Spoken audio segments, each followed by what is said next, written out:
ಹೇಳ್ತೀನಿ, ನೀನು ಏನು ಬೇಜಾರು ಮಾಡ್ಕೊಂಡ್ರೂ ಪರವಾಗಿಲ್ಲ, ನೋಡ್ತಿರೋರು ಬೇಜಾರು ಮಾಡ್ಕೊಂಡ್ರೂ ಪರವಾಗಿಲ್ಲ. ಧರ್ಮ ಎಷ್ಟು ಕಠಿಣವಾಗಿರಬೇಕಂದ್ರೆ ಈ ಮಟ್ಟಿಗೆ ಸಾಲವನ್ನು ಸರಿ ಏನೋ ಮನೆಯ ಉದ್ಧಾರಕ್ಕೋ ಮನೆಯ ಮಕ್ಕಳಿಗೋ ಅಥವಾ ಮನೆಯ ಏಳಿಗೆಗೋ ಸಾಲ ಮಾಡಿ ನಿಮಗೆ ಗೊತ್ತಿಲ್ಲದಂಗೆ ಮನೆ ಉದ್ಧಾರ ಮಾಡಲಿಕ್ಕೆ ಏನೋ ಮಾಡಿದರೆ, ಅಯ್ಯೋ ನನ್ನ ಗಂಡ ನನ್ನ ಒಳ್ಳೇದಕ್ಕೆ ಮಾಡಿದ್ನಪ್ಪ, ಅವನಿಗೆ ಕಟ್ಟೋಕ್ಕಾಗ್ತಿಲ್ಲ, ತಗೊಳ್ಳಿ ನನ್ನ ಮಾಂಗಲ್ಯವನ್ನೇ ಮಾರಿಬಿಟ್ಟು ಕೊಡ್ತೀನಿ ಅಂದರೆ ಅದು ಬೇರೆ.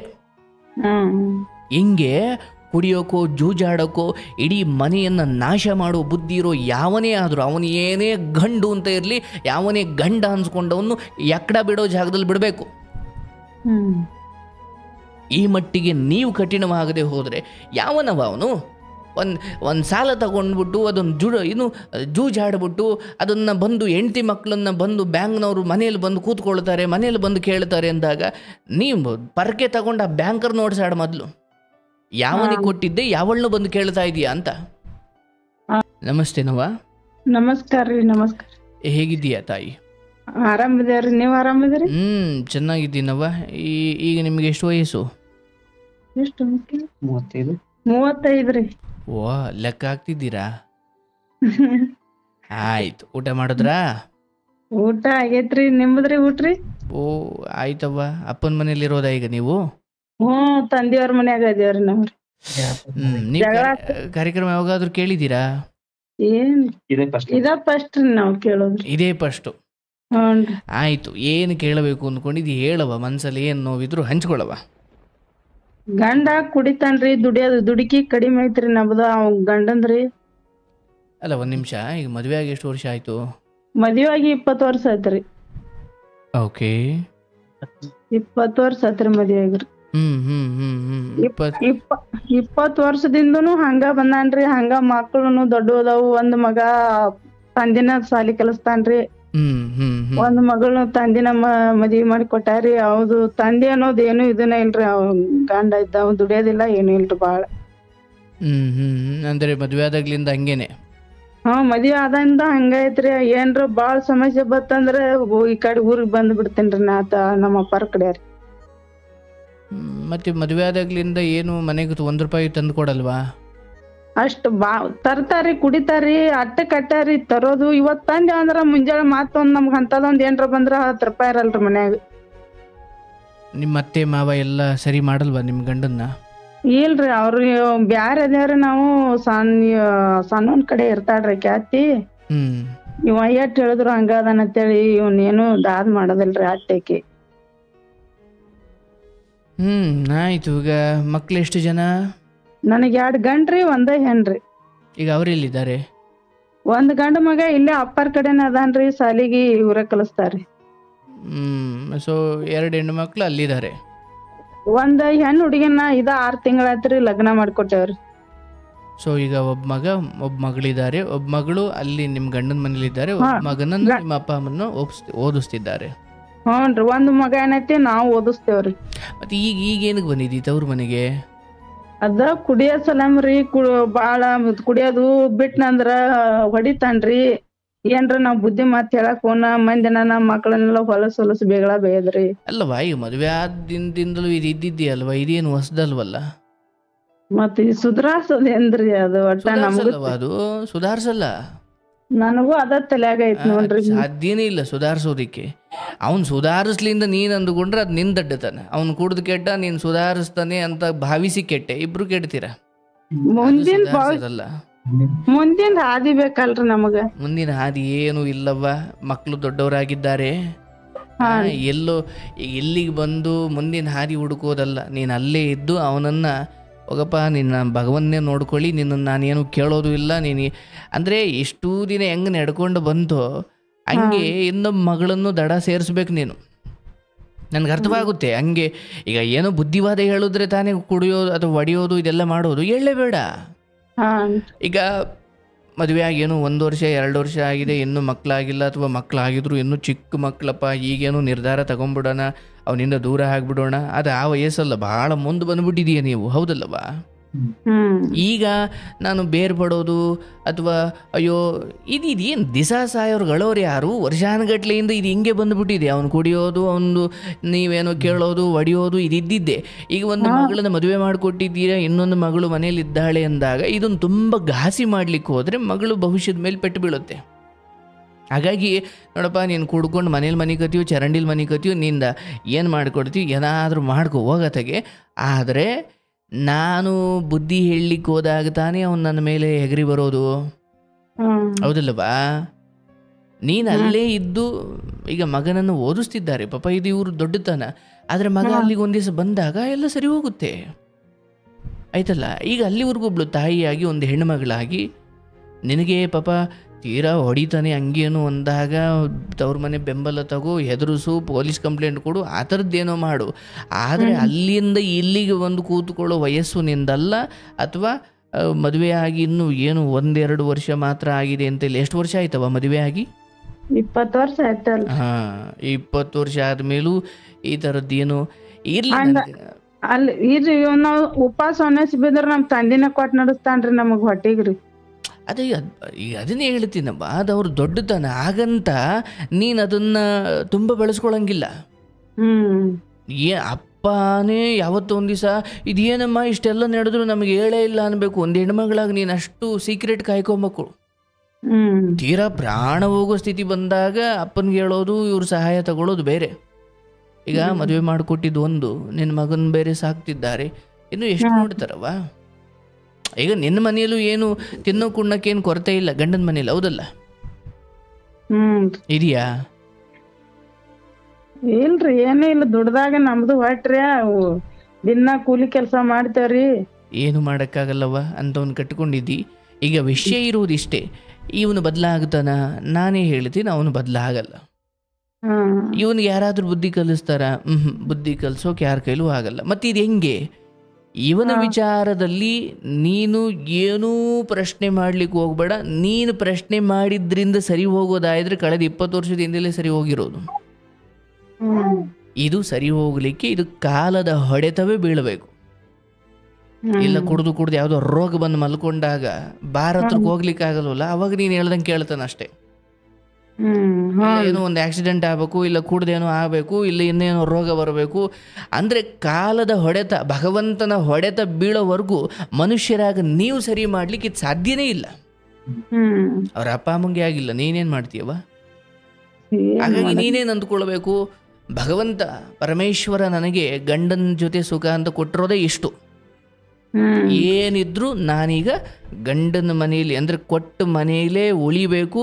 ಆ ಇರೋ ಒಬ್ಬ ಮಗಳನ್ನು ಒಳ್ಳೆ ಕಡೆ ಸಾಗಿಸಿ ಅವಳಿಗೂ ಒಂದು ಒಳ್ಳೆ ಗಂಡು ಹುಡುಕಿ ಮದುವೆ ಮಾಡಿ, ಅಥವಾ ಒಂದು ಅವಳಿಗೂ ಒಂದು ಸಮಯ ಒಂದು ದಡ ದಾಟಿಸ್ಬಿಟ್ಟು ಮಗನನ್ನು, ಇಲ್ಲಿ ಅಪ್ಪ ಅಮ್ಮ ಸಾಕಿದ್ದಾರಲ್ವ, ಒಂದು 10ನೇ ಕ್ಲಾಸು ಅಥವಾ PUC ಆದ್ಮೇಲೂ ಅಲ್ಲಿ ಕರ್ಕೊಂಡು ಅವನು ಇರಾಕೇನು ಬಂದಿಲ್ರಿ. ಒಂದು 15 ದಿವಸ ಇದ್ದ, ಅವಂಗ ಒಂದ್ ಸ್ವಲ್ಪ ಬುದ್ಧಿಯಾರ ಬಂದಿತ್ತಲ್ಲ ಅಂತೇಳಿ ಬಂದಂಗ ಇಲ್ಲ. ಅಲ್ಲ, ನೀನು ಇನ್ನೂ 15 ದಿವಸ ಅಲ್ದಿರ ತಿಂಗಳಿರು. ಬಟ್ ನಾನು ಹೇಳೋದು ಹೇಳಿದ್ದೀನಿ, ಅವನು ನೀನು ತಿಂಗಳಲ್ಲ, ನೀನಿನ್ನೂ 10 ವರ್ಷ ಇಲ್ಲೇ ಉಳ್ಕೊಂಡ್ರೆ ಅದು ಬದಲಾಗಲ್ಲ. ನೋಡವ್ವ, ಈ ಚಪಲ ಚಟಗಳಿದ್ದಾವಲ್ಲ, ಗರಿಷ್ಠ ಒಂದು 4 ಅಥವಾ 3 ವರ್ಷ ದಾಟಿ ಹೋದ್ಮೇಲೆ ಬಿಡಿಸೋಕ್ ಸಾಧ್ಯವೇ ಇಲ್ಲ. ಬಿಡಿಸಿದ್ರೆ ಅವನ್ ಸತ್ತೋಯ್ತಾನೆ. ಅರ್ಥ ಆಯ್ತಲ್ಲ? ಇದ್ರ ಕತೆ ಬೇರೆ ಇದೆ, ನೀನು ಅಂದ್ಕೊಂಡಂಗೆ ಅದಿಲ್ಲ. ಹಾಗಾಗಿ ನಿನಗೆ ಹೇಳೋದವ್ವ, ಅವನನ್ನು ನಾನು ಬಿಡಿಸ್ಬಿಡ್ತೀನಿ, ಸರಿ ಮಾಡಿಬಿಡ್ತೀನಿ, ಇದು ಯಾವ ಕನಸು ನೀನು ಇಟ್ಕೊಳ್ಬೇಡ. ಬಟ್ ಏನಂದರೆ, ನೀನು ಏನೋ ಹೇಳಲಿಕ್ಕೆ ಹೋಗೋದು, ಬುದ್ಧಿವಾದ ಹೇಳಲಿಕ್ಕೆ ಹೋಗೋದು, ಇದು ಮಾಡ್ಲಿಕ್ಕೆ ಹೋಗೋದು, ಪಾಪ ಹೆಂಗೆ ಕಣ್ಣಾರ ನೋಡ್ಕೊಂಡಿರ್ತೀರ. ನಿನಗೂ ಏನೋ ಹೇಳಬೇಕು ಅನಿಸುತ್ತೆ, ಬುದ್ಧಿವಾದ ಹೇಳಬೇಕು ಅನಿಸುತ್ತೆ, ಹಿಂಗೆ ಮಾಡ್ಕೊಂಬಿಡಿ ಅಂತ ಹೇಳಬೇಕು ಅನಿಸುತ್ತೆ. ಹಂಗೆ ಹೇಳ್ದಾಗಲೆಲ್ಲ ನಿನಗೆ ಸಿಕ್ಕಿರೋದೇನು? ಪೆಟ್ಟು. ಹೇಳಿದ್ರು ಅವ್ರಿಗೆ ಇದು ಅದೇ ಹೇಳಿದ್ನಲ್ವ, ಹಂಗೆ ಹೇಳ್ದಾಗ್ಲೆಲ್ಲ ನಿನಗೆ ಸಿಕ್ಕಿರೋದು ವಧೆ, ಹೊಡೆಯೋದು ಅಷ್ಟೇ, ಹೌದಲ್ಲ? ಹೌದ್ರಿ. ಅದೇನು ಮಾಡ್ಲಿಕ್ಕೆ ಹೋಗ್ಬೇಡ. ತವ್ರ ಮನೆಯಲ್ಲಿ ಮನಸ್ಸಿಗೆ ಬೇಜಾರಾದಾಗ ಬಂದು 1 ವಾರ ಇರ್ತೀಯೋ, ಓಕೆ ಫೈನ್. ಆದರೆ ನೀವೊಬ್ಳು ಗಟ್ಟಿಗಿತ್ತಿಯಾಗಿ ನಾಳೆ ನಿನ್ನ ಮಗ, ಇಲ್ಲಪ್ಪ ನನ್ನ ತಂದೆ ಕುಡ್ದು ಹಾಳಾದರೂ ನನ್ನ ತಾಯಿ ನಮ್ಮನ್ನು ತಪ್ಪುದಾರಿಗೆ, ಅಥವಾ ನಮ್ಮ ತಾಯಿ ತಪ್ಪುದಾರಿ ತೊಳಿಲಿಲ್ಲ, ನಮ್ಮ ತಾಯಿ ಅಂಥ ಕುಡುಕನ ಗಂಡನ ಜೊತೆ ಅದು ಹೆಂಗೆ ಬದುಕುದ್ಲೋ ಏನೋ, ನನ್ನ ತಾತ ಅಜ್ಜಿ ಬಾಯಿಲಿ ಇದ್ಬಿಡು ಅಂತ ನನ್ನ ಅಮ್ಮನ ಕರೆದ್ರು ಕೂಡ ನನ್ನ ಅಮ್ಮ ಬರಲಿಲ್ಲ. ನನ್ನನ್ನು ಅಜ್ಜಿ ತಾತ ಸಾಕಿದ್ರು. ನಮ್ಮ ಅಮ್ಮ ಇಂಥ ಕುಡುಕು ಗಂಡನ ಕಟ್ಕೊಂಡು ಬದುಕಿ ತೋರಿಸಿದ್ಲಪ್ಪ, ನಾನು ಹಂಗೆ ಬದುಕಬೇಕು ಅಂತ ನಿನ್ನ ಮಗನಿಗೆ ಅನ್ನಿಸ್ಬೇಕು. ಈಗ ನೀನು ಸ್ವಲ್ಪ ಇಲ್ಲಿ ಬಂದು ಯಾಕೋ ತುಂಬ ಇಲ್ಲೇ ಉಳ್ಕೊಂಡ್ಬಿಟ್ಟೆ ಅಥವಾ ಅಲ್ಲಿ ಏನೋ ಗೊಂದಲ ಮಾಡ್ಕೊಂಬಿಟ್ಟೆ ಅಂದಾಗ ಮಕ್ಕಳು ಹೃದಯಕ್ಕೂ ಈಗ ನಾಳೆ ನಿನ್ನ ಮಗಳಿಗೆ ಒಂದು ವೇಳೆ ಹಂಗಾಗೋದು ಬೇಡ, ಅಂದ್ರೆ ಕಂಡಪ್ಟಿ ಸಾಲ ಮಾಡ್ಯಾನ್ರಿ ಕುಡುದ ನಾವು ಹೆಂಗ ಇದನ್ನ ಇದು ಮಾಡೋಣ ಅಂತ ಹೇಳ್ಕೇಸಿಂದ ಅದ್ರ ಸಲಮ ಜೀವಕ್ಕೆ ಅಸಾಸ್ಯ ಬಂದೇನ್ರಿ ನಾನೇ. ಹೌದವ ಈ ಸಾಲ ಇದು ಬಹಳ ದುಃಖ. ಕುಡಿಯೋದು ಹಾಳಾಗಿ ಹೋಗ್ಲಿ, ಸಾಲ ಮಾಡಿದಾಗ ಆ ಸಾಲಗಾರರು ಬಂದು ನಿನ್ನನ್ನು ಕೇಳ್ದಾಗ ಹೇಳು. ಸಾಲದಾರ ಬ್ಯಾಂಕಿನ ಸಾಲ ಮಾಡ್ಕೇಸಿಂದ ಮಣ್ಣಿ ಬ್ಯಾಂಕಿನವ್ರ ಸದ್ಯಕ್ಕೆ ಮನಿಗ್ ಬಂದರಿ, ಅದು ನನಗ್ ಗೊತ್ತಿಲ್ಲಾರ್ದ ಮಾಡ್ಯಾನ್ರಿ ಬ್ಯಾಂಕಿನ ಸಾಲ ರೀ. ಅಂದ್ರೆ ಕುಡಿಯೋದಿಕ್ಕೆ ಸಾಲ? ಇಸ್ಪೇಟ್ ಆಡ್ಯಾನ್ರಿ 40,000 ರೂಪಾಯಿ ತಗೊಂಡ್ ಇಸ್ಪೇಟ್ ಆಡ್ಯಾನ್ರಿ, ಅದು ಗೊತ್ತಿಲ್ರಿ. ಅದು ಯಾವನಮ್ಮ ಈ ಸರಿ ಏನು ಇಲ್ದೇನೆ ಅದು ಯಾವನ್ ಸಾಲ ಕೊಡ್ತಾನೆ ಇವ್ರಿಗೆಲ್ಲ? ಅವಾಗ ಹಿಂಗ ಸಂಘ ಅಂತೇಳಿ ಹಾಕ್ತಾರಲ್ರಿ ಇದನ್ನ. ಸರಿ, ಈಗ ತಾಂಡವನ್ ಕೇಳ್ಕೊಳ್ಳಿ, ನೀನ್ ಯಾಕೆ ಅದಕ್ಕೆ ಹೊಣೆ ಆಗ್ತೀಯಾ? ಅದನ್ನ ನಾವು ಹತ್ಕೊಂಡಿಲ್ರಿ, ಗಂಡನ ಅವ್ರ ತಗೊಂಡಾರ, ಅವ್ರ ಇದು ಮಾಡ್ಯಾರ. ನಾನು ಹೇಳ್ತೀನಿ, ಏನ್ ಬೇಜಾರು ಮಾಡ್ಕೊಂಡ್ರು ಪರವಾಗಿಲ್ಲ, ನೋಡ್ತಿರೋರು ಬೇಜಾರು ಮಾಡ್ಕೊಂಡ್ರು ಪರವಾಗಿಲ್ಲ. ಧರ್ಮ ಎಷ್ಟು ಕಠಿಣವಾಗಿರ್ಬೇಕಂದ್ರೆ ಈ ಮಟ್ಟಿಗೆ ಸಾಲವನ್ನ ಸರಿ ಏನೋ ಮನೆಯ ಉದ್ಧಾರಕ್ಕೋ ಮನೆಯ ಮಕ್ಕಳಿಗೋ ಅಥವಾ ಮನೆಯ ಏಳಿಗೆಗೋ ಸಾಲ ಮಾಡಿ ನಿಮಗೆ ಗೊತ್ತಿಲ್ದಂಗೆ ಮನೆ ಉದ್ಧಾರ ಮಾಡಲಿಕ್ಕೆ ಏನೋ ಮಾಡಿದರೆ, ಅಯ್ಯೋ ನನ್ನ ಗಂಡ ನನ್ನ ಒಳ್ಳೇದಕ್ಕೆ ಮಾಡಿದ್ನಪ್ಪ, ಅವನಿಗೆ ಕಟ್ಟೋಕ್ಕಾಗ್ತಿಲ್ಲ, ತಗೊಳ್ಳಿ ನನ್ನ ಮಾಂಗಲ್ಯವನ್ನೇ ಮಾರಿಬಿಟ್ಟು ಕೊಡ್ತೀನಿ ಅಂದರೆ ಅದು ಬೇರೆ. ಹಿಂಗೆ ಕುಡಿಯೋಕೋ ಜೂಜಾಡೋಕೋ ಇಡೀ ಮನೆಯನ್ನು ನಾಶ ಮಾಡೋ ಬುದ್ಧಿ ಇರೋ ಯಾವನೇ ಆದರೂ, ಅವನು ಏನೇ ಗಂಡು ಅಂತ ಇರಲಿ, ಯಾವನೇ ಗಂಡ ಅನ್ಸ್ಕೊಂಡವನು ಎಕ್ಕಡ ಬಿಡೋ ಜಾಗದಲ್ಲಿ ಬಿಡಬೇಕು. ಈ ಮಟ್ಟಿಗೆ ನೀವು ಕಠಿಣವಾಗದೆ ಹೋದರೆ ಯಾವನವ ಅವನು? ಒಂದು ಸಾಲ ತಗೊಂಡ್ಬಿಟ್ಟು ಅದನ್ನು ಜೂಜಾಡ್ಬಿಟ್ಟು ಅದನ್ನು ಬಂದು ಹೆಂಡತಿ ಮಕ್ಕಳನ್ನು ಬಂದು ಬ್ಯಾಂಕ್ನವರು ಮನೆಯಲ್ಲಿ ಬಂದು ಕೂತ್ಕೊಳ್ತಾರೆ, ಮನೆಯಲ್ಲಿ ಬಂದು ಕೇಳ್ತಾರೆ ಅಂದಾಗ ನೀವು ಪರಕೆ ತಗೊಂಡು ಆ ಬ್ಯಾಂಕರ್ ನೋಡ್ಸಾಡ ಮೊದಲು ಯಾವನಿಗೆ ಕೊಟ್ಟಿದ್ದೆ, ಯಾವಳನ್ನು ಬಂದು ಕೇಳ್ತಾ ಇದೀಯಾ ಅಂತ. ನೀವು ಇದಕ್ಕೆಲ್ಲ ತಲೆ ಕೊಡಲಿಕ್ಕೆ ಹೌದು ಹೆಂಡತಿಯಾಗಿ ನೀವು ಹೌದು, ಅಥವಾ ನೀವು ಹೆಂಡತಿ ಇರ್ಬೋದು, ಆದರೆ ಆತನ ಈ ದುರ್ವರ್ತನೆಗಳಿಗೆಲ್ಲ ನೀವು ತಲೆ ಕೊಡ್ಲಿಕ್ಕೆ ಆಗಲ್ಲ. ಅವಾಗೆಲ್ಲ ನೀವು ಉಗ್ರ ಏನು ಚಾಮುಂಡಿಯಾಗಿ ಹೇಳಬೇಕು ಅವ್ರಿಗೆ, ನಾನು ಯಾವನಿಗೆ ಕೊಟ್ಟೆ, ಯಾರು ನಿನ್ನ ಹತ್ರ ಸಾಲ ತಗೊಂಡ್ರೆ ಅವನ ಹತ್ರ ತಗೋ, ಮನೆ ಹತ್ರ ಬಂದರೆ ಸುಮ್ಮನಿರಲ್ಲ ನಾನು ಅಂತ ನೀನು ಒಮ್ಮೆ ಹೇಳಿದ್ರೆ ಅವರೆಲ್ಲ ಎಲ್ಲಿ ಕೇಳ್ಕೊಳ್ಬೇಕು ಅಲ್ಲಿ ಕೇಳ್ಕೊಳ್ತಾರೆ, ಇಲ್ಲಾಂದ್ರೆ ಮನೆಗೆ ಬರ್ತಾರೆ. ಅದಂದ್ರಿ ಇದು ಮಕ್ಕಳದು ಹೆಂಡ್ರದು ಅನ್ನೋದು ವಿಚಾರ ಅಷ್ಟ ಇಲ್ರಿ ಅವ್ರಿಗೆ. ಇಲ್ಲ, ನೀನು ಹೊಸ್ದಾಗಿ ಹೇಳ್ತಾ ಇದೀಯ ನೀನು. ಕುಡಿಯೋದು ಅಷ್ಟ, ಊಟ ಮಾಡೋದು ಕುಡಿಯೋದು, ಸಂಜಿಕ್ ಮುಂಜಾನೆ ಊಟ ಇತ್ತಂದ್ರ ಸಂಜೆ ವಿಚಾರ ಮಾಡಲ್ರಿ ಅವ್ರ. ಅವೆಲ್ಲ ಹಂಗೇನವ್ವ, ಹೆಂಡತಿ ಮಕ್ಳು ಅಂತ ಇದ್ದಿದ್ರೆ ಇವತ್ತು ಈ ಪರಿಸ್ಥಿತಿ ಯಾಕೆ ಬರೋದು? ಒಂದು ನೀನ್ ಅದು ಹೇಳ್ತಾ ಇದ್ನಲ್ವಾ, ನೀನು ಎಚ್ಚೆತ್ಕೋ, ಮಗನು ನಾಳೆ ದಿನ ಎಚ್ಚೆತ್ಕೊಂಡ್ರೆ ಏನೋ ವಂಶ ಉಳಿಯುತ್ತೆ, ಚೆನ್ನಾಗಿ ಬೆಳಿತೀರ. ಬಟ್ ಈತ ಬದಲಾಗಲಿ ಅಥವಾ ಈತ ಜವಾಬ್ದಾರಿವಂತನಾಗಲಿ ಅಥವಾ ಈತ ಒಳ್ಳೆಯವನಾಗ್ಬಿಟ್ಟು ನಮಗೋಸ್ಕರ ಒಂಚೂರು ದುಡಿಲಿ ಅಥವಾ ನಮಗೋಸ್ಕರ ಒಂಚೂರು ಒಳ್ಳೆ ರೀತಿ ನಡ್ಕೊಳ್ಳಿ ಅಂತ ನೀನು ನಿರೀಕ್ಷೆ ಮಾಡಿದ್ರೆ ನಿನ್ನ ಜೀವನ ಪೂರ್ತಿ ಕನಸು ಕಾಣ್ಕೊಂಡೇ ಇರಬೇಕಾಗುತ್ತೆ. ಇಲ್ಲವ, ನಾನು ನನ್ನ ಅರಿವು ನನ್ನ ಶಕ್ತಿಯಿಂದ ಹೇಳ್ತೀನಿ, ಈತ ಬದಲಾಗಲ್ಲ. ಇದು ಯಾಕೆ ಅಂದರೆ ಈ ಚಪಲ, ಈ ಚಟದ ಬೇರಿದೆಯಲ್ಲ ತುಂಬ ಆಳವಾಗಿ ಇಳಿದುಬಿಟ್ಟಿದೆ. ಅದು ಅದಕ್ಕಿದ್ರೆ ಬರೋದಲ್ಲ. ಏನೋ ಮೇಲ್ಗಡೆ ಒಂಚೂರು ಜಿಂಕ್ಟ್ ಹಾಕ್ಬೋದು, ಬೇರೆ ಕೀಳ್ಲಿಕ್ಕೆ ಆಗಲ್ಲ, ಅದು ಮತ್ತೆ ಚಿಗುರುತ್ತೆ. ಈಗ ಕಂಪ್ಲೇಂಟ್ ಮಾಡಿದ್ರೆ ಸರಿಯಾಗಿ ಹೋಗ್ಕಾನೇನ್ರಿ?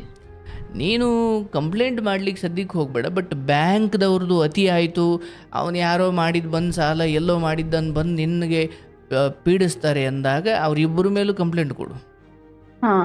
ಬಟ್ ಗಂಡನಿಗೋಸ್ಕರನೇ ಇವನು ತೊಂದರೆ ಕೊಡ್ತಾನೆ ಅಂತ ಕಂಪ್ಲೇಂಟ್ ಕೊಡೋಕೆ ಹೋಗ್ಬೇಡ. ಬಟ್ ಏನೋ ಸಾಲದ್ದು ಮೇಲೆ ಬಂದಾಗ ಇದಕ್ಕೆ ಕಂಪ್ಲೇಂಟ್ ಕೊಡಬೇಕಾದ್ರೆ ಗಂಡನ ಕಂಪ್ಲೇಂಟ್ ಕೊಡೋಕಿದೇನು ಹೊಸ್ದ? ಕಂಪ್ಲೇಂಟ್ ಕೊಟ್ರೆ ಅದು ಇನ್ನೂ ಜಾಸ್ತಿ ಆಗ್ಬಿಡುತ್ತೆ. ಏನು ಕೇಳೋಕೆ ಹೋಗ್ಬೇಡ, ನನ್ನ ಪಾಲಿಗೆ ಬಂದಿರೋದೇ ಇಷ್ಟು, ನನ್ನ ಮಕ್ಕಳ ಬದುಕನ್ನು ಒಂದು ದಡ ಸೇರಿಸ್ತೀನಿ. ಒಬ್ಬ ಗಂಡು ಮಗ ಇದ್ದಾನೆ, ದೇವರು ಅವನಿಗೆ ಒಳ್ಳೆ, ಯಾಕಂದರೆ ಎಂಥ ತಂದೆ ತಾಯಿಗಳ ಜೊತೆ ಬೆಳೀತಾ ಇದ್ದಾನೆ, ಅವನಿಗೆ ಒಳ್ಳೆ ಬುದ್ಧಿನೇ ಬಂದಿರುತ್ತೆ. ಹ್ಞೂನ್ರಿ ಇಲ್ಲೇ 10ನೇಂತಿ ಅದಾನ್ರಿ ಅವನು ಈ ಸರ 10ನೇಂತಿ ನಿನ್ ಪುಣ್ಯ ಅಂತ ಕುಡುಕ ವ್ಯಕ್ತಿ ಜೊತೆ ಬೆಳೆಯೋಕ್ ಬಿಟ್ಟಿಲ್ಲ ನೀನು. ಇಲ್ರಿ ಇಲ್ಲೇ ತಂದ್ ಇಟ್ಕೊಂಡಾರ ಅವ್ರ ಅಜ್ಜ ಅಜ್ಜಿ ಇರೋನು ಅಪ್ಪನ್ ತರನೇ ಆಗ್ಬಿಟ್ಟಿದ್ರೆ ಏನ್ ಕತೆ ನಿಂದು ಮತ್ತೆ? ಒಂದ್ ಮಗ ಐತ್ರಿ ಈಗ ಅದು ಉಡಾಳನ ಐತ್ರಿ 8ನೇಂತಿ ಸಾಲಿ ಹೋಗತ್ರಿ ಅದು ಅಲ್ಲಿಗೆ ಅವನು ಚಟನ ಕಲಿಯಾತೈತ್ರಿ. ಅಂದ್ರೆ ಮಗಳೋ ಮಗನೋ? ಮಗ ರೀ ಅದು ಒಂದ ಹೆಣ್ಣು ಮಗಳ್ರಿ ನನಗ. ಅಲ್ಲವಾ ಒಬ್ಬ ಮಗ ಇದ್ದಾನೆ ಅಂದ್ರಿ? 2 ಗಂಡು ಮಕ್ಕಳ್ರಿ ಒಂದ ಹೆಣ್ಣು ಮಗಳ್ರಿ ನನಗ. ಓಕೆ, ಇಲ್ಲಿ ಮದುವೆ ಮಾಡಿರೋದು ಯಾರ್ದು? ಹೆಣ್ಣು ಮಗಳದ್ರಿ ಅದು ದೊಡ್ಡದು ಹುಡುಗಿದ್ರಿ. ಓಹೋ ಓಕೆ, ಇರೋರಿಬ್ರು ಗಂಡು ಮಕ್ಳೇ? ಇವ್ರಿಬ್ರು ಗಂಡು ಮಕ್ಕಳ್ರಿ ಒಂದ್ ಗಂಡು ಮಗ ಏನೈತಿ ನಮ್ಮ ತಂದೆಯವ್ರ ಕಡೆನ ಬಿಟ್ಟಿಲ್ರಿ. ಸೊ ನಾನ್ ಅಂದ್ಕೊಂಡೆ 2 ಹೆಣ್ಣು ಮಗಳು ಒಬ್ಬ ಗಂಡು ಮಗ ಅಂದ್ಕೊಂಡೆ. ಇಬ್ರು ಗಂಡು ಮಕ್ಳು, ಒಬ್ಬ ಈಗ ಅಲ್ಲಿ ನಿನ್ ಗಂಡನ ಮನೇಲಿ ಇದ್ದಾರೆ, ಒಬ್ಬ ಇಲ್ಲಿ ನಿಮ್ಮ ಅಪ್ಪ ಅಮ್ಮನ ಮನೇಲಿ ಇದ್ದಾರೆ. ದೊಡ್ಡವ್ರು ಯಾರು? ದೊಡ್ಡವ ಇಲ್ಲಿ ಇದ್ದವನ ದೊಡ್ಡವ್ರಿ ಆಯಿ ಮುತ್ತನ ಕಡೆ ಇದ್ದವನ್ರಿ. ಅಂದ್ರೆ ನಿಮ್ಮ ಅಪ್ಪ ಅವ್ರ ಮನೇಲಿ ಇರೋರು ದೊಡ್ಡವರು? ಅವನ ದೊಡ್ಡವ್ರಿ. ಎಷ್ಟು ವರ್ಷ? ಅವ 15-16. 16 ವಯಸ್ಸು ಅದಾವ್ರಿ. ಆಗ್ಲವಾ? ಬಟ್ ಯಾವಾಗ್ಲೂ ಒಂದಿಟ್ಟು ಮಾತಾಡ್ರಿ ಅವ್ರ ಜೋಡಿ. ಇಲ್ಲಿ ಕೇಳಿಸ್ಕೊ, ಇಲ್ಲಿ ಮಕ್ಕಳು ಎಂತ ವಾತಾವರಣದಲ್ಲಿ ಬೆಳೀತಾರೆ ಅನ್ನೋದು ಬಹಳ ಮುಖ್ಯ. ಈಗ ನೋಡಿ, ಗಂಡ ಹಂಗೆ ಕುಡ್ಕೊಂಡು ಬಂದು ಹೊಡಿಯೋದು ಅಥವಾ ಕಿರ್ಚಾಡೋದು ಅಥವಾ ಏನೋ ತಪ್ಪಾಗಿ ನಡ್ಕೊಳ್ಳೋದು, ಆ ಮಕ್ಕಳು ನೋಡಿ ಅವೆಲ್ಲ ಹಸಿ ಮಣ್ಣಿದ್ದಂಗೆ. ಅದರಲ್ಲಿ ನೀನು ಕೃಷ್ಣನ್ನು ಮಾಡ್ಬೋದು, ಅದರಲ್ಲಿ ನೀವು ರಾವಣನ್ನು ಮಾಡ್ಬೋದು. ಅಂದರೆ ಆ ಮಕ್ಕಳ ಮನಸ್ಸಿಗೆ ಏನು ಬೀಳುತ್ತೋ ಅದು ಬೆಳೀತಾ ಹೋಗುತ್ತೆ. ನಾಳೆ ಯಾರೋ ಒಬ್ಬ ಫ್ರೆಂಡು ಬಾರೋ ಒಂಚೂರು ಕುಡಿಯೋಣ, ಅದು ಹೆಂಗಿರುತ್ತೆ ನೋಡೋಣ ಅಂದಾಗ ಅದನ್ನೆಲ್ಲ ಮಾಡಬಾರ್ದಪ್ಪ, ನಮ್ಮ ಅಜ್ಜಿ ತಾತ ನಮಗೆ ಹಂಗೆಲ್ಲ ಹೇಳ್ಕೊಟ್ಟಿಲ್ಲ ಅಥವಾ ಅವ್ರು ಬೈತಾರೆ. ಇಲ್ಲಿರೋ ಮಗನ ಬಾಯಲ್ಲಿ ಇದು ಬಂದರೆ ಅಲ್ಲಿರೋ ಮಗನ ಬಾಯಲ್ಲಿ ಸುಮ್ಮನೆ ಅದು ಪಾಪ ಹಂಗಾಗೋದು ಬೇಡ. ಬಟ್ ನನ್ನ ಸಲಹೆ ಅಥವಾ ನನ್ನ ಗಮನ ನಾನು ಕಂಡುಕೊಂಡಿರೋದು, ತಂದೆ ಹಿಂಗೆ ಮಾಡ್ಕೊಂಡು ಬರ್ತಾನೆ, ಹಿಂಗೆ ಕುಡಿತಾನೆ, ಹಿಂಗೇನೋ ಹೊಲ್ಸಾಗಿ ನಡ್ಕೊಳ್ತಾನೆ, ತಪ್ಪಾಗಿ ನಡ್ಕೊಳ್ತಾನೆ ಅಥವಾ ಈ ಥರ ಎಲ್ಲ ಕುಡಿತಕ್ಕೆ ದಾಸನಾಗಿದ್ದಾನೆ ಅಂದಾಗ ಆ ಮಕ್ಕಳಿಗೂ ಏನು ಅನ್ಸ್ಬಿಡುತ್ತೆ, ಬಿಡು ನಮ್ಮ ಅವ್ವ ಒಬ್ಬಳು ನನ್ನನ್ನೇನು ಕೇಳ್ತಾಳೆ, ನಮ್ಮ ಅಪ್ಪ ನೋಡಿದ್ರೆ ಹಿಂಗಾಗಿದ್ದಾನೆ, ಸೊ ನಾನು ಏನು ಬೇಕಾದರೂ ಮಾಡಿದ್ರೆ ನಡೆಯುತ್ತೆ ಅನ್ನೋ ಮನಸ್ಸು ಬಂದ್ಬಿಡುತ್ತೆ ಮಕ್ಕಳಿಗೆ. ಸೊ ಮಕ್ಕಳನ್ನು ಇವನನ್ನು 10ನೇ ಕ್ಲಾಸ್ ಮುಗಿದ ತಕ್ಷಣ ಇವನನ್ನು ಅಲ್ಲಿ ಕರ್ಕೊಂಡ್ಬಿಟ್ಟು ಅವನನ್ನು 1-2 ವರ್ಷ ತಂದು ಇಲ್ಲಿಗೆ ಬಿಡು. ಅಂದ್ರೆ ಒಂದು ವೇಳೆ ಅದು ದಾರಿ ಒಂಚೂರು ತಪ್ಪಿದೆ ಅಂತ ಅನ್ಸುದ್ರೆ ಅಲ್ಲಿ ನಿನ್ ಗಂಡನ ಮನೇಲಿರೋ ಮಗ ಇವನನ್ನ, ಯಾಕಂದ್ರೆ ಇವನು ಒಳ್ಳೆಯವನಿದ್ದಾನೆ ಅಥವಾ ಇವನ್ಗೆ ಒಳ್ಳೆ ಸದ್ಬುದ್ಧಿ ಇದೆ ನಿಮ್ಮ ತಂದೆ ತಾಯಿ ಮನೇಲಿ ಬೆಳೆದಿರೋದ್ರಿಂದ, ಈತನ ಅಲ್ಲಿ ಕರ್ಕೊಂಡು 10ನೇ ಕ್ಲಾಸ್ ಮುಗಿದಾದ್ಮೇಲೆ ಈತನ ಅಲ್ಲಿ ಕರ್ಕೊಂಡು ಆತನ ಇಲ್ಲಿ ಕೊಡಿ. ಅವನಿಗೂ ಒಂಚೂರು ಒಳ್ಳೆ ಬುದ್ಧಿ ಕಲಿಸ್ಕೊಡಿಸ್ತಾರೆ ಆಮೇಲೆ. ಹೌದಲ್ಲ? ನೀವ್ ಹೆಂಗ್ ಹೇಳ್ತೀರಿ ಹಂಗಾರಿ. ಹೌದವ್ವ, ಒಬ್ಬ 2 ಮಕ್ಳನ್ನು ಇಲ್ಲಿಗೆ ಬಿಡಬೇಡ, ಒಂದನ್ನ ಈ ಮಗುನಲ್ಲಿ ಕರ್ಕೊಂಡು. ಯಾಕಂದ್ರೆ ಅವನಿಗೀಗ ನಿಮ್ಮ ಕಷ್ಟ ಏನು, ನಿಮ್ಮ ನೋವೇನು, ಮನೇಲಿ ಏನು ಕಷ್ಟ ಅನುಭವಿಸ್ತಿದ್ದೀರಾ ಅದೆಲ್ಲ ಅರ್ಥವಾಗುವ ವಯಸ್ಸು 10ನೇ ಕ್ಲಾಸ್ ಅಂದ್ರೆ. 10ನೇ ಕ್ಲಾಸ್. ಸೊ ನಿಮ್ಮ ಹತ್ರ ಹಂಚೇರಿಸ್ಕೊಂಡು ಇರ್ತಾನೆ. ಸೊ ಆ ಹುಡುಗ ಸ್ವಲ್ಪ ಯಾಕೋ ಮಾತು ಕೇಳಲ್ಲ, ಯಾಕೋ ದಾರಿ ತಪ್ಪಿದ್ದಾನೆ ಅಂತ ಅನ್ಸುತ್ತೆ. 8ನೇಂತಿ ಅದನ್ಕರ ಹಿಂಗ ನಾ ಹೇಳಿದ ಮಾತು ಒಟ್ಟ ಕೇಳೋದಿಲ್ರಿ ಹುಡುಗರು. ಬಿಡವ, ಈಗಲೇ ಅದನ್ನೆಲ್ಲ ನಿರ್ಧಾರ ಮಾಡ್ಲಿಕ್ಕಾಗಲ್ಲ. 8ನೇ ಕ್ಲಾಸ್ ನಿನ್ನ ಗಂಡ 40-45 ವಯಸ್ಸಾಗಿರ್ಬೋದು, ಅವ್ರಿಗೆ ಇನ್ನೂ ಬುದ್ಧಿ ಇಲ್ಲ. ನೀನು 8ನೇ ಕ್ಲಾಸ್ ಮಗುವಿನಲ್ಲೇ ಎಲ್ಲ ಒಂದು ನಿರೀಕ್ಷೆ ಮಾಡ್ಲಿಕ್ಕಾಗಲ್ಲ ಅಲ್ವಾ? ಸೊ ಹಾಗಾಗಿ ನೀವು ಸ್ವಲ್ಪ ಯಾವುದೇ ಕಾರಣಕ್ಕೂ ಆತ ನನಗೆ ಬುದ್ಧಿ ಹೇಳೋಕೆ ಹೋಗೋದು ಅಥವಾ ಆತನ ಬಗ್ಗೆ ನನ್ನ ಗಂಡ ಹಂಗೆ ಹಿಂಗೆ ಅಂತ ಎಲ್ಲೆಲ್ಲೋ ಹೇಳೋದು ಏನು ಬೇಡವ್ವ. ಇಷ್ಟು ದಿನನೇ ಬಂದುಬಿಟ್ಟಿದ್ದೀಯಾ, ಭಗವಂತ ನನ್ನ ಮಕ್ಕಳಿಗೋಸ್ಕರ ಬದುಕಿದ್ದೀನಿ, ಅವ್ರಿಗೊಂದೊಳ್ಳೆ ದಾರಿ ತೋರಿಸ್ತೀನಿ, ಆ ಮಕ್ಕಳಿಂದಲೇ ನನಗೆ ನೆಮ್ಮದಿ, ಸಂತೋಷ, ಶಾಂತಿ ಸಿಗೋಕ್ಕೆ ಸಾಧ್ಯ, ಗಂಡನಿಂದ ಆಗಲ್ಲ. ಸೊ ಅದು ಅದ್ರ ಬಾಡಿ ಕುಡ್ಕೊಂಡು ಈಗ ನಾಳೆನೇ ಆತ ಕುಡಿತಾ ಬಿಟ್ಟರು ಕೂಡ ಆತ ಜೀವನ ಕಷ್ಟವೇ ಅಲ್ವಾ? ನಿನ್ನ ಗಂಡ ನಾಳೆನೇ ಕುಡಿತಾ ಬಿಟ್ಟರು ಕೂಡ ಕುಡಿತಾ ಬಿಟ್ಟ ಕಾರಣಕ್ಕೆ ಆತನಿಗೆ ಒಂದಷ್ಟು ನೋವುಗಳು ಶುರುವಾಗ್ತವೆ. ಕುಡಿದ್ರೂ ಕಷ್ಟ, ಬಿಟ್ರೂ ಕಷ್ಟ. ಆ ಚಟ ಅನ್ನೋದೇ ಹಾಗೆ. ಅರ್ಧ ದಾರಿಗೆ ಬಂದ್ಬಿಟ್ಟು ನಾನು ಇಲ್ಲ ವಾಪಸ್ ಹೋಯ್ತೀನಿ ಅಂದ್ರೂ ಬಿಡಲ್ಲ, ಇಲ್ಲ ಮುಂದಕ್ಕೆ ಹೋಗೋಕ್ಕೂ ದಡ ಮುಟ್ಟೋಕ್ಕೂ ಬಿಡಲ್ಲ, ದಡಕ್ಕೆ ವಾಪಸ್ ಬರ್ಲಿಕ್ಕೂ ಬಿಡಲ್ಲ. ಆ ಚಟ ನಾನು ಬಿಡಬೇಕು ಅಂತ ಅವನಿಗೆ ಅನ್ಸಿದ್ರು ಚಟಗಳು ಬಿಡಲ್ಲ. ನಡಿ ಕುಡಿಯೋಣ, ಹೆಂಡ್ತಿ ಒಡವೆ ಕಿತ್ಕೊಂಡೋಗಿ ಅಡ ಇಟ್ಟಾದ್ರೂ ಸರಿ ಕುಡಿಯೋಣ, ಏನು ಕಿಡ್ನಿ ಮಾರಾದ್ರೂ ಸರಿ ಕುಡಿಯೋಣ ಅಂತ. ಹಾಗಾಗಿ ಇಲ್ಲಿ ನಿಮ್ಮ ಗಂಡನ ಪರಿವರ್ತನೆ ಮಾಡಿಬಿಡ್ತೀನಿ ಅಥವಾ ನಾನು ತವ್ರ ಮನೆಗೆ ಬಂದರೆ ಅವನು ತಿದ್ದುಕೊಂಡ್ಬಿಡ್ತಾನೆ ಅನ್ನೋ ಭ್ರಮೆ ಬೇಡ. ಇದೇ ಮೊದಲೇ ಸಾರಿ ಇಲ್ಲ ನೀವು ತವ್ರ ಮನೆಗೆ ಬಂದಿರೋದು? ಬರ್ತೀನ್ರಿ, ಆಗ್ಲಾಲ ಬರ್ತೀನ್ರಿ, ಚಲೋ ಇದ್ದಾಗ ಬರ್ತೀನ್ರಿ. ಇದೊಂದ್ 2-3 ವರ್ಷದಿಂದ ನಮ್ ಜಗಾಡಿ ಬಂದಿದ್ದೀನ್ರಿ. ಅವಾಗ ಬದಲಾಗಿದ್ರಾ? ಅವಾಗ ಒಂದ್ 20,000 ರೂಪಾಯಿ ಖರ್ಚು ಮಾಡಿದೇನ್ರಿ. ಮಂದಿ ಕರ್ಕೊಂಡ್ ಬರೋದು, ಕರ್ಕೊಂಡ್ ಹೋಗೋದ್ರಿ ಅಲ್ಲವಾ? ಮಾಡಿ ಹಿರಿಯರ್ ಕರ್ಕೊಂಡ್ ಬಂದನ್ರಿ. ಬದಲಾಗಿದ್ರ ಆತ ಅಂದೆ. ಇಲ್ರಿ, ಆಗಿಲ್ರಿ, ಏನು ಬದ್ಲಾಗಿಲ್ರಿ. ನಿಮ್ಮನ್ನ ಕರ್ಕೊಂಡು ಹೋಗ್ಲಿಕ್ಕೆ ಖರ್ಚು ಮಾಡಿದ್ದು ಬೇರೆ, ಬಟ್ ಯಾವ ಕಾರಣಕ್ಕೆ ನೀವು ಮುನ್ಸ್ಕೊಂಡು ಬಂದಿದ್ರಿ ಆ ದುಶ್ಚಟ ಮಾತ್ರ ಬದಲಾಗ್ಲಿಲ್ಲ. ಆಗಿಲ್ರಿ, ಬದ್ಲಾಗಿಲ್ರಿ. ಹಂಗಿದ್ದ ಪೈಲೆ ಹೆಂಗದಾನ ಹಂಗ ಅದಾನ್ರಿ. ಅದಾಗಲ್ಲವಾ? ಅದಾಗಲ್ಲ. ಸದ್ಯಕ್ಕೆ ನಾನು ಹೇಳೋದು, ನಿಮ್ಮ ತವ್ರ ಮನೆಯ ವಿಶ್ವಾಸ ಗಳಿಸ್ಕೊಳ್ಳಿ. ಅವ್ರು ಯಾವಾಗಲೂ ನಿಮ್ಮ ಬೆಂಬಲಕ್ಕೆ ಇರ್ತಾರೆ. ಬಟ್ ಹಾಗಂತ ನೀವು ಹೋರಾಡುವಂತಹ ಶಕ್ತಿಯನ್ನೇ ಮರೆಯಂಗಿಲ್ಲ. ನಿಮ್ಮ ತವ್ರ ಮನೆ ಇಲ್ಲವೇ ಇಲ್ಲ ಅಂದ್ಕೊಂಡೇ ನೀವು ಬದುಕಬೇಕು. ಯಾಕೆ ಇದೇ ಅಂದ್ಕೊಂಡಾಗ ನಾನು ಹೋರಾಟ ಮಾಡೋದನ್ನೇ ನಿಲ್ಲಿಸ್ಬಿಡ್ತೀನಿ. ಇಲ್ಲ ಅಂದಾಗ ಒಂದು ಹೆಣ್ಮಗಳು ಹೆಂಗೆ ಹೋರಾಟ ಮಾಡ್ತಾಳಲ್ವಾ? ತವ್ರ ಮನೆಯೇ ಇಲ್ಲ ಅಂದಾಗ ಅಯ್ಯೋ ಇನ್ಯಾರೂ ಇಲ್ಲಪ್ಪ ನಾನೇ ಹೋರಾಡಬೇಕು ಅಂತ ಹೋರಾಡ್ತೀಯ, ಅಲ್ಲೇ ಇರ್ತೀಯ, ಅಲ್ಲೇ ಬದುಕ್ತೀಯ.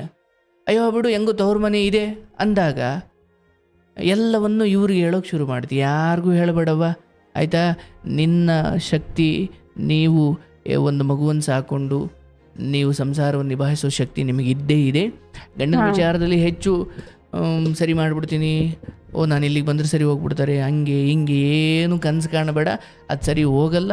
ಇನ್ಮೇಲೆ ಅದು ಅದ್ರ ಪಾಡಿಗೆ ಅದಿರಲಿ. ನೀವು ಯಾವುದೇ ಕಾರಣಕ್ಕೂ ಅದನ್ನು ಸರಿ ಮಾಡೋ ಪ್ರಯತ್ನ ಮಾಡಬೇಡಿ.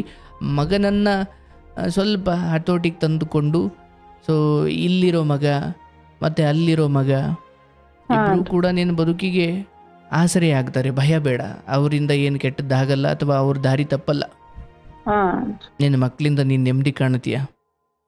ಬಟ್ ಗಂಡನಿಂದ ಆಗುತ್ತೆ ಅಂತ ನಾನು ಹೇಳಲ್ಲವ, ನನಗದು ಅನ್ನಿಸ್ತಾನೆ ಇಲ್ಲ. ಹಾಗಾಗಿ ನಾನು ಆ ಭರವಸೆ ಕೊಡಲ್ಲ. ಸೊ ಗಂಡ ಅದು ಎಲ್ಲಿವರೆಗೂ ಇರುತ್ತೋ ಅಲ್ಲಿವರೆಗೂ ಅದು ನಿಮ್ಮ ಇಡೀ ಮನೆಗೆ ಅದು ದುಃಖವೇ.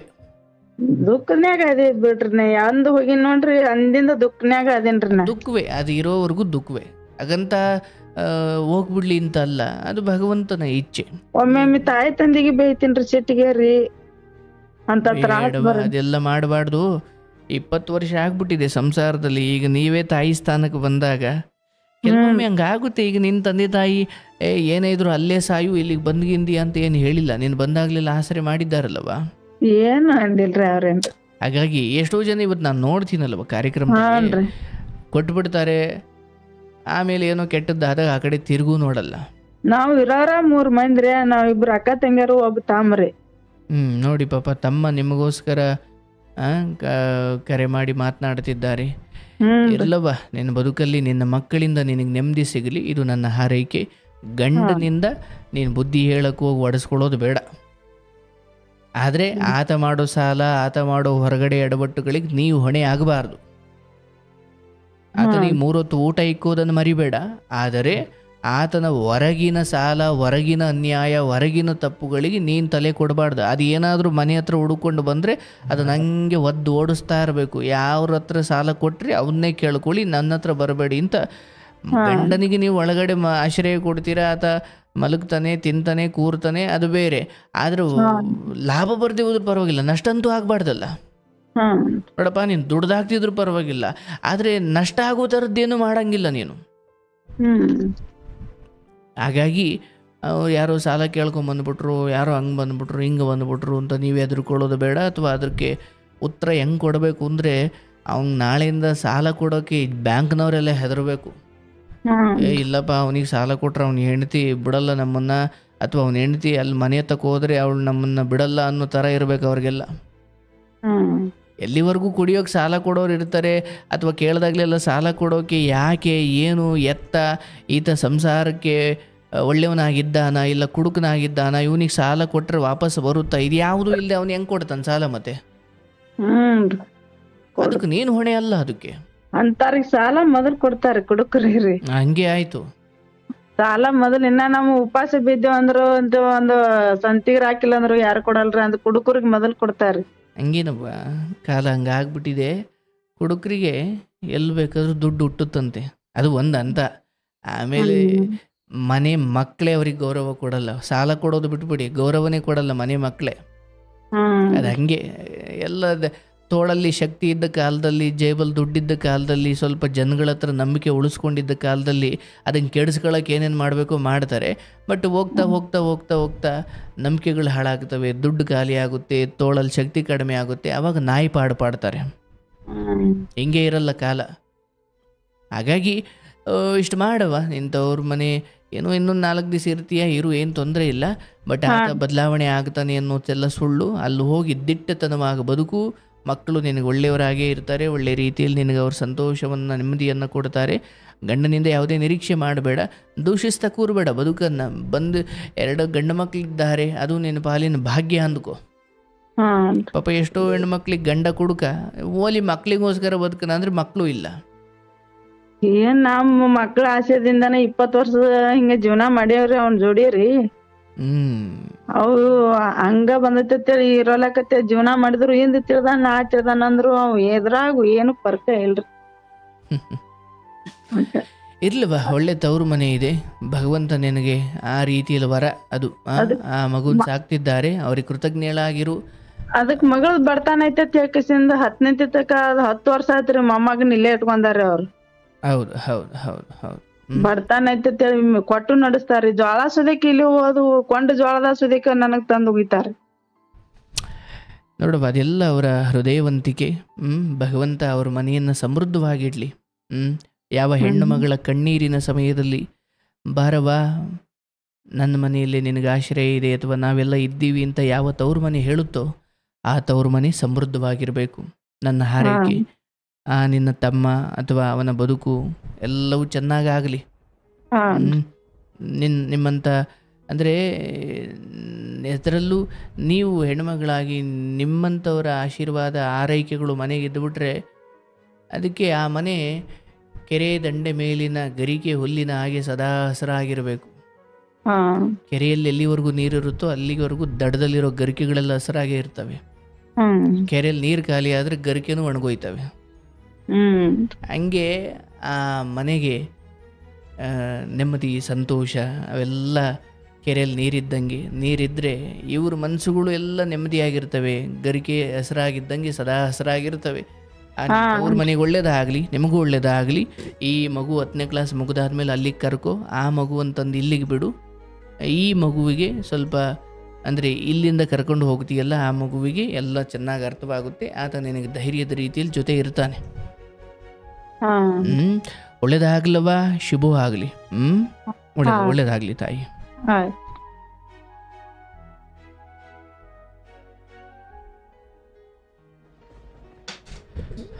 ಭಗವಂತ ನೋಡಿ, ಎಂತೆಂಥ ಪರಿಸ್ಥಿತಿಗಳಿರ್ತವೆ ಹೆಣ್ಣುಮಕ್ಕಳವು. ಕುಡ್ದು ಕುಡ್ದು ಕುಡ್ದು ಕುಡ್ದು ಇವತ್ತು ನಾನು ಹೇಳ್ತೀನಲ್ಲ, ಇವತ್ತು ನನ್ನ ಮಾತನ್ನು ಎಷ್ಟು ಪ್ರೀತಿಯಿಂದ ನೀವೆಲ್ಲ ಕಾಳಜಿಯಿಂದ ಭಕ್ತಿಯಿಂದ ಕೇಳ್ತೀರಾ.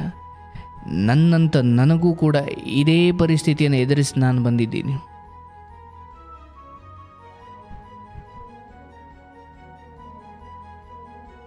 ಹೋಗ್ಲಿ, ನೀವು ದುಡ್ಡು ತಂದು ಹಾಕೋದು ಬೇಡ್ರಪ್ಪ, ಮನೆ ನೆಮ್ಮದಿಗೆ ಕಾರಣ ಆಗಬೇಕಲ್ಲ. ಆ ಬುದ್ಧಿ ಕೆಡಿಸುವ ಆ ಸುರಪಾನವನ್ನು ಕುಡಿದು, ಆ ಎಣ್ಣೆ ಕುಡಿದು ಹೆಂಡತಿ ಮಕ್ಕಳನ್ನೆಲ್ಲ ನೋವು ಕೊಟ್ಟುಕೊಂಡು ಅದೊಂದು ಬದುಕ? ಛೀ! ಗಂಡಸ್ತನ ಇರೋದು ಕುಡಿಯೋದ್ರಲ್ಲ, ಕುಡಿದ್ಬಿಟ್ಟು ಹೊಡೆಯೋದ್ರಲ್ಲ, ಕುಡಿದ್ಬಿಟ್ಟು ಅಲ್ಲೆಲ್ಲೋ ಚರಂಡಿಲಿ ಮಲಗೋದ್ರಲ್ಲ ಗಂಡಸ್ತನ ಇರೋದು. ನನ್ನ ಯಾವ ದುಶ್ಚಟ ನನ್ನ ತಂದೆ ತಾಯಿ ಅಥವಾ ಕಟ್ಕೊಂಡಿರೋ ಹೆಂಡತಿ, ಹುಟ್ಟಿಸಿರೋ ಮಕ್ಕಳು ಇವರೆಲ್ಲರ ನೆಮ್ಮದಿ ಹಾಳು ಮಾಡುತ್ತೆ.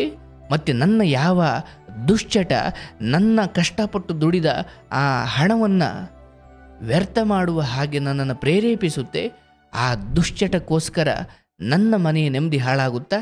ಛೇ, ನಾನು ದುಶ್ಚಟ ಬಿಡ್ತೀನಿ, ನನ್ನ ಮನೆ ನೆಮ್ಮದಿ ಹಾಳಾಗ್ಲಿಕ್ಕೆ ಬಿಡಲ್ಲ ಅಂತ ಹೇಳೋದಿದೆಯಲ್ಲ, ಅದು ತಾಕತ್ತು, ಅದು ಗಂಡಸ್ತನ.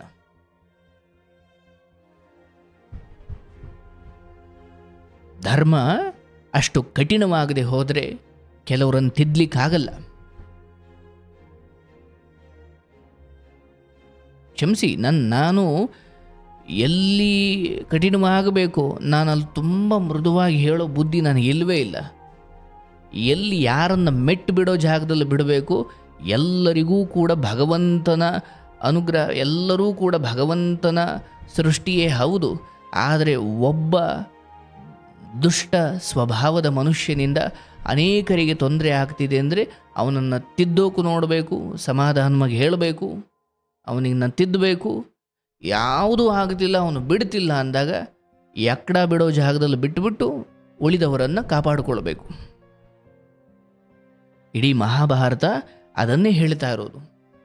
ಯಾವ ದುರ್ಯೋಧನ, ಶಕುನಿ, ಕರ್ಣ, ಅಶ್ವತ್ಥಾಮ ಇವರೆಲ್ಲರಿಗೂ ಹೇಳಿ ಹೇಳಿ ಸಾಕಾಗೋಯಿತು. ಬೇಡ್ರಪ್ಪ, ನಿಮ್ಮ ಹಠದಿಂದ ಇಡೀ ಎಷ್ಟು ಅವತ್ತಿಗೆ 50-60 ಲಕ್ಷ ಜನ ಯುದ್ಧದಲ್ಲಿ ಸತ್ರು. ಒಂದು ಇಡೀ ಜನ್ರೇಷನ್, ಒಂದು ಇಡೀ ಪೀಳಿಗೆ ಯುದ್ಧದಲ್ಲಿ ಸತ್ತು ಹೋಗುತ್ತೆ. ಅನೇಕ ದೇಶದ ರಾಜರು, ಸೈನಿಕರೆಲ್ಲ ಬಂದು ಈ ಕುರುಕ್ಷೇತ್ರ ಯುದ್ಧ ಭೂಮಿಯಲ್ಲಿ ಸಾಯ್ತಾರೆ. ನೀವು ಮನಸ್ಸು ಮಾಡಿದ್ರೆ ಅಷ್ಟು ದೊಡ್ಡ ನರಮೇಧವನ್ನು ತಪ್ಪಿಸ್ಬೋದ್ರಪ್ಪ, ಯೋಚನೆ ಮಾಡ್ರಿ ಅಂತ ಸಮಾಧಾನವಾಗಿ ಹೇಳಿ ಸಂಧಾನ ಮಾಡಿ ಏನು ಮಾಡಿದ್ರೂ ಆಗಲಿಲ್ಲ. ಕಡೆಗೆ ಏನಾಯಿತು? ಭಗವಂತ ಕೃಷ್ಣನೇ ನಾನು ಯುದ್ಧ ಮಾಡಲ್ಲ ಅಂದ ಅರ್ಜುನನನ್ನು, ಇಲ್ಲ ನೀನು ಬಿಲ್ಲು ಬಾಣ ತಗೋ, ಅವರೆಲ್ಲ ರಕ್ತವನ್ನು ಹರಿಸು ಅಂತ ಅಷ್ಟು ಕಠಿಣವಾದ್ನಲ್ಲ ಪರಮಾತ್ಮ. ಧರ್ಮ ಹಾಗೆ. ಧರ್ಮ ಮೊದಲು ದಯೆಯಿಂದಲೇ ಶುರುವಾಗುತ್ತೆ, ಕ್ಷಮೆಯಿಂದಲೇ ಶುರುವಾಗುತ್ತೆ, ಕರುಣೆಯಿಂದಲೇ ಶುರುವಾಗುತ್ತೆ. ಆದರೆ ಒಂದು ಹಂತ ಆದಮೇಲೆ ಅದು ಅತ್ಯಂತ ಕಠಿಣವಾಗುತ್ತೆ. ಅಲ್ಲಿ ದಯೆಗೆ ಅರ್ಥವೇ ಇಲ್ಲ. ಹಾಗಾಗಿ ದಯೆ ಎಲ್ಲಕ್ಕಿಂತ ದೊಡ್ಡ ಧರ್ಮ. ಆದರೆ ಅರ್ಥವಿಲ್ಲದ ದಯೆ ಕಡು ಪಾಪ. ಧರ್ಮದಲ್ಲಿ ದಯೆ ಇರಬೇಕು, ಮತ್ತು ದಯೆಯಲ್ಲೂ ಒಂದು ಧರ್ಮ ಇರಬೇಕು. ಸುಮ್ಮನೆ ಯಾರ್ಯಾರಿಗೂ ದಯೆ ತೋರಿಸೋದಲ್ಲ. ಧರ್ಮದಲ್ಲಿ ಹೇಗೆ ದಯೆಯೋ ದಯೆಯಲ್ಲೂ ಒಂದು ಧರ್ಮ ಇರಬೇಕು.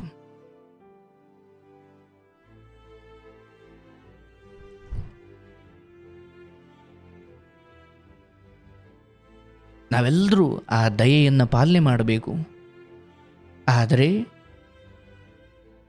ಆ ದಯೆಯನ್ನು ತ್ಯಜಿಸಬೇಕಾದ ಗಳಿಗೆ ಬಂದಾಗ ಮಕ್ಕಳಿಗೋಸ್ಕರ ಮನೆಯಲ್ಲಿರೋ ಉಳಿದ 5 ಜನ ಇದ್ದೀರಿ, ಒಬ್ಬ ಯಾಕೋ ತುಂಬ ಮನೆಯವರಿಗೆಲ್ಲ ಕಾಟ ಕೊಡ್ತಿದ್ದಾನೆ, ಅವನನ್ನು ಸರಿ ಮಾಡೋ ಪ್ರಯತ್ನ ಮಾಡಿ.